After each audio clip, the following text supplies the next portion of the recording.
धन्यवाद बच्चों। आज एक नया चैप्टर हम स्टार्ट कर रहे हैं, वेव ऑप्टिक्स।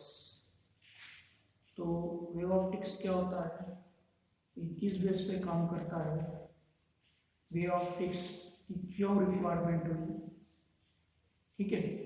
रे ऑप्टिक्स से कुछ फिनोमिना एक्सप्लेन हुए, कुछ नहीं हुए, और वेव ऑप्टिक का कॉन्सेप्ट किसने दिया, वेव फ्रंट क्या होता है, और हाइगन प्रिंसिपल, ये सारी चीज़ें हम इस क्लास में डिस्कस करते हैं। तो अभी तक हमने दो टाइप्स के फिनोमेना पढ़े, रिफ्लेक्शन और रिफ्रैक्शन। तो these are on the basis of ray optics. Light is particle nature, it travel in straight line, ये हमने पिछले चैप्टर में हमने पढ़ा है। लेकिन उसके बाद क्या हुआ कि कुछ फिनोमिना ऐसे आए जैसे इंटरफेरेंस हुआ, हम आगे पढ़ेंगे, डिफ्रैक्शन हुआ, पोलराइजेशन हुआ। This can not explain on the basis of the ray optics, particle nature of light. तो फिर एक नया कॉन्सेप्ट इंट्रोड्यूस किया हाइगन ने, that is called wave optics, और उसका प्रिंसिपल उसने इंट्रोड्यूस किया, जिसको फ्रेस्नेल ने और आगे डेवलप किया। तो उसने ये माना कि, हाइगन ने ये माना कि light travel in form of energy, wave के फॉर्म में वो ट्रेवल करता है, और इसका जो स्पीड होता है ये ट्रांसवर्स वेव होता है, और इसका स्पीड जो होता है, speed of light is depend upon the nature of the medium के नेचर पे क्या करता है, डिपेंड करता है। मींस अलग अलग मीडियम में उसका स्पीड क्या होता है, अलग अलग होता है। That is given by the हाइगन।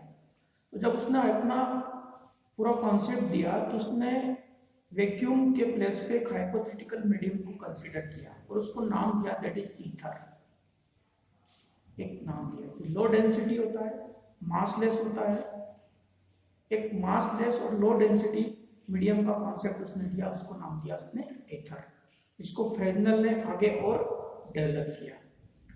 तो उसने एक नया कॉन्सेप्ट दिया, दैट इज वेव फ्रंट। अब वेव फ्रंट क्या होता है, तो सबसे पहले तो हम समझें कि वेव्स क्या होती है। देखिए, आप में से बहुत सारे बच्चों ने पॉन्ड्स देखे होंगे, तालाब, नदी, कभी गए होंगे आप। तो जब हम पानी के अंदर कोई पत्थर डालते हैं तो व्हाट विल हैपन, क्या होता है, जिस पॉइंट पे हमने पत्थर डाला है उस पॉइंट के अक्रॉस एक ऐसा पैटर्न बनता है स्फेरिकल, और कुछ पॉइंट पे वो ऊपर होता है और कुछ पॉइंट पे क्या होता है, वो नीचे। These are the waves. और वो जो लेयर है जो सबसे ऊपर है या नीचा दिखाई देता है हमको, दैट इज वेव फ्रंट। वो जो पार्टिकल है जो सेम फेज में मूवमेंट कर रहे हैं, उन सबका locus, that is called wave front, उसको बोलते हैं हम वेव फ्रंट। तो वास्तव में वेव फ्रंट क्या होता है, locus of all point vibrating in same phase at a particular time. It is the locus of all points, या wavelets भी बोलते हैं। पॉइंट्स को क्या बोलते हैं, वेव ऑप्टिक्स में वेवलेट भी बोलते हैं। तो wave front is the locus of all point vibrating in the same phase, vibrating in the same phase. अब एक नई चीज यहाँ पे आती है, फेज।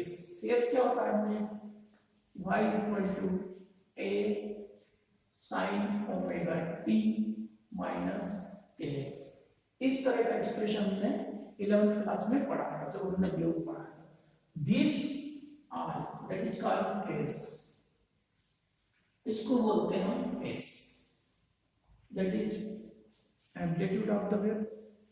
तो सारे पार्टिकल जो सेम फेज में वाइब्रेट करते हैं उनका locus, that is called wave front. तो वेव फ्रंट का डेफिनेशन क्या होगा, locus of all point vibrating in same phase is called wave front। ये wave front होता है। अब wave front कैसा होता है, कैसे बनता है, कितने टाइप का होता है, तो जनरली wave front 3 टाइप्स का है, डिवाइड किया उसने, spherical wave front, spherical wave front, ठीक है, ऐसा wave front, spherical wave front, cylindrical wave front and the plane wave front। तो सबसे पहले क्या होता है कि जैसे suppose that is your point source है, that is the source of light. वो पॉइंट जहां हमने पानी के अंदर पत्थर डाला था, इस तरह से एक पैटर्न बना था, इस तरह का पैटर्न बना था पानी के अंदर, इस तरह का पैटर्न था। That is crest and that is trough. इस तरह का पैटर्न, यहां हमने पॉइंट पत्थर डाला, ये उसका अपर पार्ट बना, फिर इसके बाद इसका ये ट्रफ बना, and again that is the crest. तो ये that is called wave front. इसको क्या बोलेंगे हम?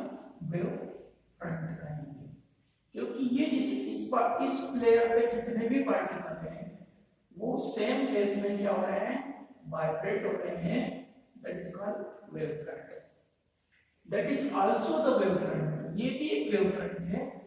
ये सारे पार्टिकल भी क्या है? सेम फेज में क्या हो रहे हैं? वाइब्रेट हो रहे हैं। ये तो कौन सी वाली बात होगी? अब लाइट सोर्स की बात है। लाइट सोर्स क्या होता है कि that is your point source.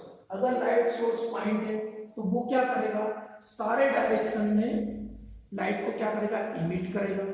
अब सपोज इस मीडियम में स्पीड ऑफ लाइट कितनी है? v है। तो t इक्वल टू 0 पर लाइट यहां है, t इक्वल टू 0 पर सोर्स लाइट क्या कर रहा है? इमिट कर रहा है। तो t समय बाद लाइट यहां पहुंचेगी, कितना डिस्टेंस ट्रेवल करेगा? That distance is pt। Distance equal to speed into time. ये कॉन्सेप्ट हम के जन्म से पढ़ते आ रहे हैं। तो डिस्टेंस कितना ट्रेवल करेगा? v into t। Here v the speed of light, हम यहां c भी ले सकते हैं। उतने समय में यहां से लाइट इमिट होकर के यहां जाएगी, यहां से यहां जाएगी, यहां से यहां, यहां, यहां और यहां, ऐसे सारे डायरेक्शन में, आपकी तरफ भी और बैक साइड का बोर्ड तरफ भी। तो इस तरह से ये हमको दिखता कैसा है? सर्कल दिखता है। बट अगर हम 3D में देखें तो सपोज ये हमारा लाइट सोर्स है, उधर लाइट गई, उधर गई, इधर गई, इधर आई, मेरी तरफ आई, ऊपर नीचे सब, तो that will be the sphere. तो ये जो वेव फ्रंट बनेगा that is the spherical wave front. इसको क्या कहेंगे हम? Spherical wave front. Spherical wave front. Spherical wave front. When light source is point source, then the wave front is spherical. Wave front clear हुआ? The locus of all particles which vibrate in same phase is called wave front. And if light source is point source, then wave front is spherical. अब ray क्या होती है? That is your ray. That is your ray. ये हमारा ray है। तो rays are perpendicular to wave front। यानी जो लाइट रे होती है वो वेव फ्रंट के क्या होती है? परपेंडिकुलर होती है। यानी दूसरी लैंग्वेज में अगर हम कहें तो ये कि अगर जो लाइट रे आएगी उसके परपेंडिकुलर एक लाइन खींचते हैं हम। जैसे सपोज ये दो लाइट रे आ रही है, ये दो लाइट रे आ रही है हमारे, तो अगर हमको वेव फ्रंट निकालना तो क्या करना पड़ेगा? इसके परपेंडिकुलर एक प्लेन बनाना पड़ेगा, दैट इज वेव फ्रंट। ये होगा हमारा वेव फ्रंट। Wave front. तो light ray and wave front they are perpendicular to each other. ये हमारा लाइट रे हो गया है और ये हमारा जो स्फेरिकल जो शेप बना है दैट इज वेव फ्रंट। तो स्फेरिकल वेव फ्रंट कब बनता है? जब लाइट का जो सोर्स है वो क्या होता है? हमारा पॉइंट सोर्स होता है। When light source is point source, then wave front is spherical wave front. Next come to the next second type जो wave front है हमारा, that is cylindrical wave front। Suppose ये मेरा light source है, that A and that B linear है। Light source कैसा? linear। linear means वो कैसा है? straight line का light source है। अब straight line का light source कैसा होता है?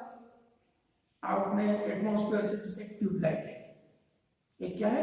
ट्यूबलाइट। वो स्ट्रेट है, दैट इज लीनियर।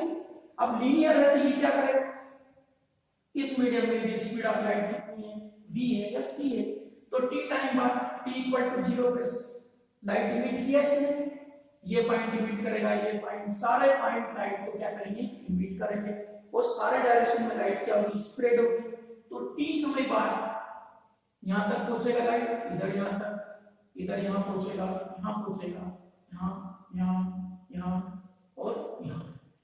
तो इस तरह से ये जो डिस्टेंस, दैट मीन डिस्टेंस, ये दोनों, इधर का डिस्टेंस इधर का डिस्टेंस इक्वल होगा, ये डिस्टेंस भी और ये डिस्टेंस भी, और सारे डिस्टेंस क्या होंगे, इक्वल होगा। और अगर इन सारे पॉइंट को हम मिलाते हैं तो that will be a cylinder. तो this type of wavefront is called cylindrical wavefront. cylindrical wave front, cylindrical wave front. Definition: when light source is linear then the wave front is called cylindrical wave front. क्योंकि वो linear होगा तो हर point से light को क्या करेगा, emit करेगा, सारे डायरेक्शन में जाएगी, तो that it will be a cylinder. और वेव फ्रंट कैसा दिखाई देगा, just like a cylindrical wave front. Light source is point source, then wave front is spherical wave front. Light source is linear, then cylindrical wave front. The third one, when light source is this or this, and point source हो या linear, कैसा दिखेगा light source? Light source point source हो या linear हो, बहुत ज्यादा distance पर ये जो सिलेंडर है it will convert into a plane, एक प्लेन की तरह दिखाई देगा, है ना। आपका बल्ब यहाँ जल रहा है, यहाँ से 200 मीटर दूरी पर आप देखेंगे तो this will not spherical, it will seems like a plane wavefront. So when the light source is point source or the linear, then the small portion of the wavefront at a large distance seems like a plane and the wavefront is called plane wavefront. यानी जब आपका light source कैसा है, चाहे point source हो चाहे linear source हो, तो उससे बहुत ज्यादा दूरी पर कैसा वेवफ्रंट बनेगा, प्लेन वेवफ्रंट आपको दिखाई देगा। चलिए इसको थोड़ा सा और समझते हैं।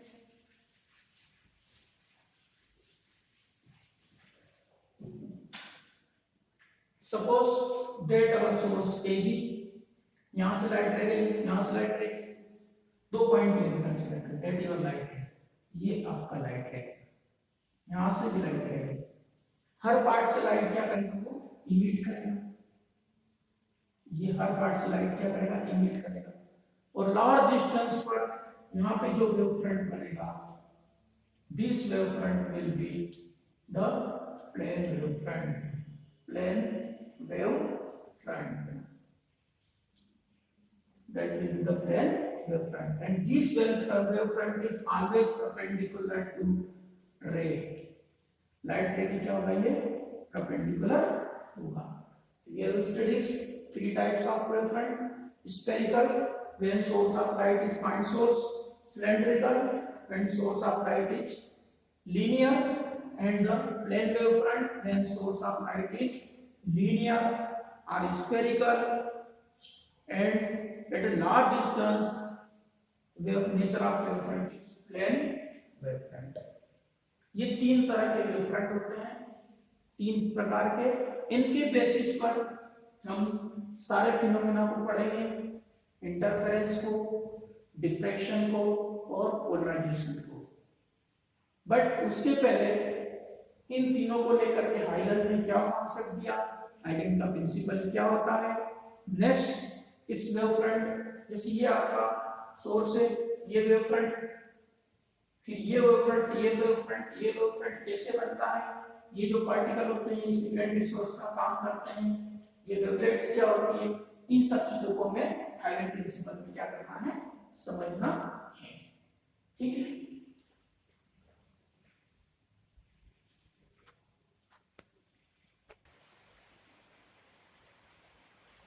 लेट्स come to the ये कॉन्सेप्ट हो गया है हाइगन प्रिंसिपल।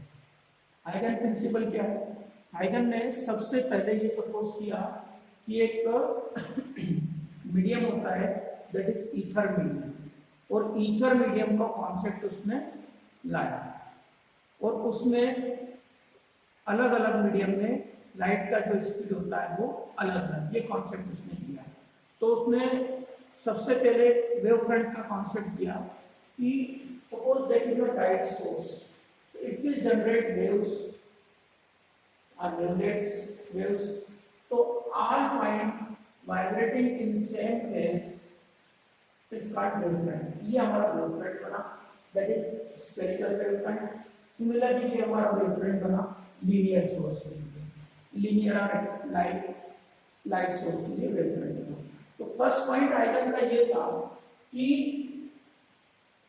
उसका कि each point on the wavefront behave as a secondary source of light and emit the light in all direction। Primary source हमारा ये है, प्राइमरी सोर्स ऑफ लाइट ये जहां से लाइट क्या हो रही है, इमिट, ये वेव फ्रंट है। तो इस वेव फ्रंट में जितने भी पॉइंट होंगे, जितने भी पार्टिकल होंगे, they will behave as a secondary source of light, यानी ये किसका काम करेंगे, लाइट सोर्स का काम करेंगे। And this wave front is called primary wave front, primary wave front. ये पहला पॉइंट था। क्या था पहला पॉइंट, कि ऑल द पॉइंट पार्टिकल और wavelets on wave front behave like a secondary source of light, यानी ये भी लाइट के सोर्स की तरह काम करेंगे और सारे डायरेक्शन में क्या करेंगे, लाइट को इमिट करेंगे। अब सपोज इस डायरेक्शन स्पीड ऑफ लाइट कितना है, v, स्पीड कितना है इस वीडियो में, यहाँ पे भी स्पीड कितना है, v। तो t इक्वल टू 0 पर ये पोजीशन है, t equal to 0। After t time इसमें से वेवलेट निकलेगा, इसमें से निकलेगा, सारे पॉइंट से वेवलेट निकलेगा और t टाइम सारे डायरेक्शन में कुछ डिस्टेंस ट्रेवल करेगा। तो सपोज ये vt डिस्टेंस ट्रेवल करके यहाँ आ गया, ये पॉइंट में भी vt डिस्टेंस ट्रेवल करके यहाँ आ गया लाइट, यहाँ आ गया लाइट, यहाँ आ गया। इधर क्या होगा, इधर भी लाइट जाएगा, इधर भी लाइट जाएगा, दैट इज आल्सो लाइट, क्योंकि light travel in all direction, सभी डायरेक्शन में लाइट क्या होगी, ट्रेवल करेगी। That first in case of spherical wavefront, that is vt, that distance also vt, that vt and that is also vt। In time में ये इतना distance travel करेगा, क्योंकि ये लाइट सोर्स क्या कर रहा है, इमिट कर रहा है, सारे डायरेक्शन में लाइट ट्रेवल कर रही है। यहाँ की अगर बात करें तो ये इधर लाइट ट्रेवल किया, इधर गया लाइट, इधर गया, इधर, that it will emit the light in all directions। ठीक है, that is the first point of the Einstein principle, that every point of the primary wavefront behaves like a secondary source of light and it emits the light in all directions, forward or backward। अब उसमें क्या second point ये दे रहा concept किया उसने कि अगर यहाँ पे हमें इतना डिस्टेंस ट्रेवल किया है ये इसने, that your r, that your r, that r for that. अगर इस पॉइंट पर जितना डिस्टेंस उसने ट्रेवल किया है, इस पॉइंट पे एक टेंजेंट ड्रा कर दिया, right. If we draw a tangent in this point, at this point we will get a new wavefront, that is new wavefront। ये जो मिलेगा हमको एक नया wavefront मिलेगा। ये इतना डिस्टेंस ट्रेवल करेगा वो, that will travel this distance, that will travel this distance, that will travel this distance, and we will get a new wavefront, that your AB, that A1, that B1, that A2, that also B2। तो दो नए wavefront मिले हमको, A1 B1 और A2 B2, एक forward direction में, एक backward direction में। And this wavefront is called, this new wavefront is called secondary wavefront. इसको क्या बोलेंगे हम, सेकेंडरी वेवफ्रंट। सिमिलरली अगर यहाँ देखें तो that this side and this side. Now draw a tangent. इससे भी हमको एक tangent ड्रा करना पड़ेगा सारे पॉइंट को मिलाता हुआ. तो that your new wavelength. That way A, B, and that A1 and that is B1. That A2 and that is B2. So that is your secondary wavefront. That is your secondary wavefront. So second point क्या हुआ eigen का कि all the points को if we join all points by tangent and new wavefront is formed, that is called secondary wavefront in the forward direction. अब wavefront तो backward में भी बन रहा है, फॉरवर्ड में भी बन रहा है, फॉरवर्ड में भी बन रहा है, बैकवर्ड में भी बन रहा है. तो इस वेवफ्रंट को हम कंसीडर नहीं करते हैं बैकवर्ड डायरेक्शन. लाइट इस डायरेक्शन में ट्रेवल कर रहा है, we will consider only forward wavefront, not backward. This will not consider. These also will not consider. Only A1, B1 will be considered. A2, B2 will not consider in the both case. ऐसा क्यों? Why? क्यों होता है ऐसा? इसलिए कि energy always flow in positive direction या forward direction. Energy can not flow in negative direction. तो लाइट एनर्जी इधर फ्लो होगा, न कि इस सोर्स से इधर. So backward wavefront not be consider, only we will consider the forward wavefront. That is the हाइगन principle. That is spherical wavefront and that is the cylindrical wavefront. अब आते हैं कि थोड़ा सा हाइगन्स के पॉइंट को हम रिकैप्चुलेट करते हैं. क्या क्या कॉन्सेप्ट पढ़े हाइगन ने? हाइगन ने ये माना कि every particle or wavelet, particle means wavelet of primary wavefront behave like a secondary source of light. इसका हर पॉइंट एक सोर्स की तरह काम करेगा. जैसे ये लाइट सोर्स था, यहाँ पे बल्ब लगा हुआ था, तो ये छोटे छोटे बहुत सारे बल्ब का काम करेंगे और सारे डायरेक्शन में लाइट को क्या करेंगे? इमिट करेंगे. पॉइंट क्या हुआ? Every point of primary wavefront, every particle of primary wavefront behave like the secondary source of light and emit the light waves in all directions. ये सेकंड फर्स्ट पॉइंट. दूसरा, the tangent draw on the each particle, joining the tangent draw on each particle will perform a new wavefront and that is called secondary wavefront. जितने distance पे जाएगा वहां पे ऐसा arc बनाएंगे. Arc बनाने के बाद एक टेंजेंट ड्रा कर देंगे. this tangent is again a new wavefront and that is called secondary wavefront. Secondary wavefront is formed. That is called secondary wavefront is formed. कहेंगे. It is considered only in forward direction. It is not considered in backward direction. इधर वाला नहीं लेंगे, left वाला, केवल right वाला लेंगे. Because energy cannot flow in negative direction. It can always flow in positive direction. So that is the Haydn's principle. Okay. Let's recapitulate wavefront. Locus of all points vibrating in same phase is called wavefront. इनका सभी का phase क्या होगा? आपका same होगा. इस प्रकार इनका सभी का A1 that is your B1 इस तरह से पॉइंट बन जाएंगे. that is A2 that is B2 इस तरह से पॉइंट बन जाएंगे. wavefront कितने टाइप के? 30 types. First spherical, when light source is point source, then wavefront is spherical. Second cylindrical, when light source is linear, then the wavefront is cylindrical.